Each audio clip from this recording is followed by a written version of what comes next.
I'm joined by 33rd District State Senator Brian Stack, also the mayor of Union City. Mayor, Senator, thank you for being with us on Hudson TV. I appreciate it. Thank you, Jeff. Thanks for having me. I wanted to talk about your appointment this week as the new chairperson of the Senate Judiciary Committee, a committee that you've been on for a while. There have been a lot of changes to the committee as this 220th, I believe, session of the legislature is getting underway. The former chair, Nick Scuteri, is now the Senate president. And you've had other people leave the committee. Loretta Weinberg retired. You've had people come on, added on to the committee. Former Assembly Leader, now Senator Bramnick, as one example. Let me ask you this first. The role of the Judiciary Committee is what exactly? The committee itself, Jeff, approves really any of the direct appointments that the governor makes. So there's I think there's about 1,800. I could be off on that, but about 1,800 direct appointments, everything from Supreme Court justices back down to the Racing Commission, to different boards throughout the state, whether it be the Cosmetology Board, whether it be the Board of Public Utilities, the Parole Board, the Appellate Division of the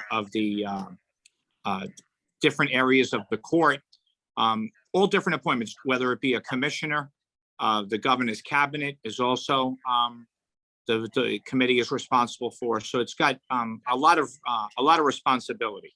Obviously, I served on a committee, which you pointed out, for a number of years. It's a great committee to be on, and you meet a lot of great people, a lot of intelligent people. Okay, obviously, I think it would be fair to say that along with the Budget and Appropriations Committee, Judiciary is probably one of the most important and one of the most vital committees that there is in the Senate.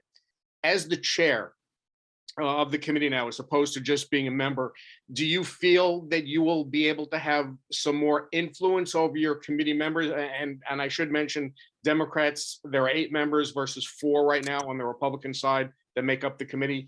Do you feel that as the chair, you'll have more of an influence with your fellow members on some of these things that you were just mentioning, these appointments, these nominations that the governor brings forward? I do, Jeff, and I've maintained a good relationship on the committee with all the members, whether it be Democrat or Republican members over the years. I've always had a good relationship. I go down there as a humble person, representing a great district in the 33rd. It's a responsibility I take very seriously, but it humbles me to be on the committee and now to be the chair.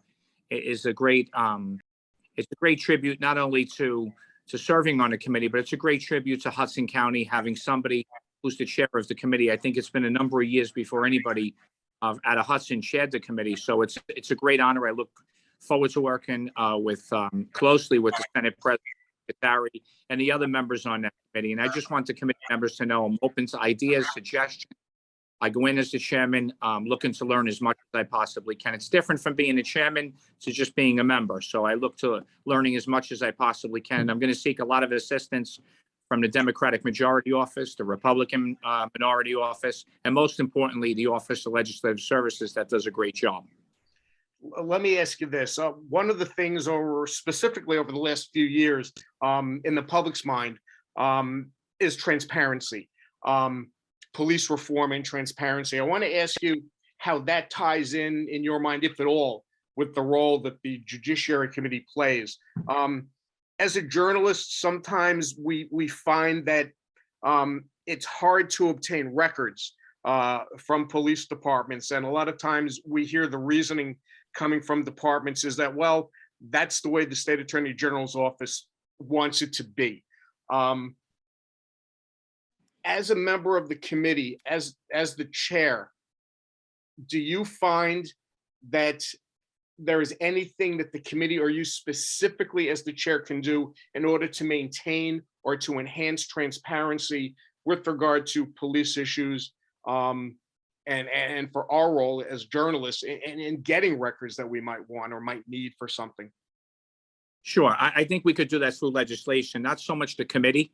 I mean, the committee does advise and provide consent on the head of the state police in New Jersey and the Attorney General. So it's something we could, obviously the Attorney General is actually, the governor is still interviewing candidates. I think last time I heard he had 8 different candidates. Right. That's something we can definitely bring up in that process without question, but also through legislation. As I mentioned earlier, the committee in this new session, a lot of turnover. I mentioned, your chairman is not the president. A legend in New Jersey politics, Loretta Weinberg, retired. I mentioned, Bramnick has now moved up. He's in the Senate. He's now on your committee. The Bucco on the Republican side, who's a pretty powerful guy as well, been in the legislature for a while, is a member of the committee. So there's been a lot of turnover. Is that something in your mind? Do you feel that's a good thing to gain new voices for possibly hearing some new ideas? Just how do you feel about that and the turnover that's taken place? Sure, I do. I mean, I'm going to miss the older members that were on the committee, but I think it's great that we're getting new members. John Bramnick is somebody that I have a lot of respect for. He's the type of person, he crosses the aisle and works together. Bucco, I know very well. Senator Corrado out of Passaic County, I know very well, have a lot of respect for. Each of the members on it, Mike Doherty, and then you have the Democratic members. I think it's a good thing, Jeff. I think it's good that the committee has some new members. I think it's good to get a new perspective. Senator Madden came on the board also. Joe Logana's coming back on out of Bergen County, who's a good friend of mine. So I think it's going to be a great committee and a hardworking committee. Yeah, Joe Logana is my senator. He had been on the committee previously, and then yes. he was removed by the former Senate President Steve Sweeney, and now he's back again. Yes, he is. One final question before I let you go. Do you feel that having all of these different members with different voices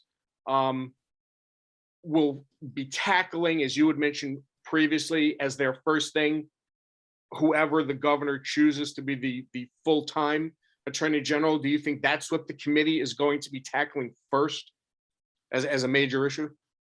I haven't seen what nominations are completely ready to move forward.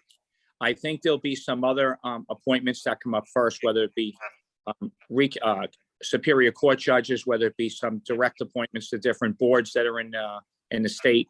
I'm not sure if that will be one of the first, but definitely I think in this term we'll be looking at more than one Supreme Court justice. So we'll have that also. But I think the Attorney General will come at least probably in the first half of the session. I think we'll be tackling that. Yes. Anything else you want to add about your role as the new chair?